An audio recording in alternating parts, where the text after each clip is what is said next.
वर्षांपूर्वी एका आईनं गुलामगिरीचा अंधकार नष्ट करण्यासाठी आपल्या बाळाच्या मनामध्ये स्वराज्याचं बीजारोपण केलं आणि मागच्या 20-25 वर्षांमध्ये एका आईनं अज्ञानाचा अंधकार नाहीसा करण्यासाठी काळे सरांच्या मनामध्ये शिक्षणाचं ज्ञानाचं बीजारोपण केलंय। आई दुधावरची साय असते, वासराची गाय असते, लंगड्याचा पाय असते, आई आईच असते, आई आईच असते। 18 वर्ष त्यांची तो एक सेवाच म्हणायची, विद्यादान करण्याची एक सेवा जी चालू आहे ती अत्यंत मौलिक आहे। आणि आपल्या या ग्रामीण भागामध्ये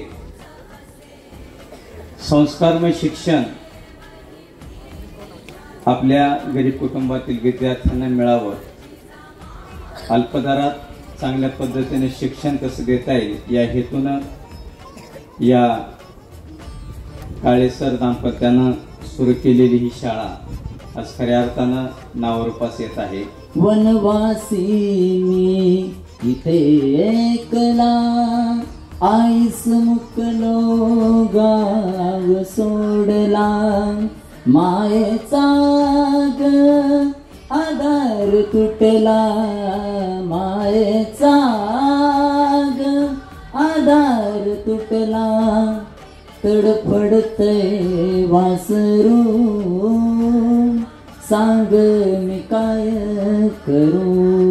आपल्या सर्वांसाठी ह्या आईची महती सांगणे व्याख्यान आपल्यासाठी आयोजित केले असे आपल्या विद्यालयाचे संस्थापक अध्यक्ष माननीय काळे सर व मुख्याध्यापिका सौ सुषमा काळे मॅडम यांचे विशेष असे आभार मानते।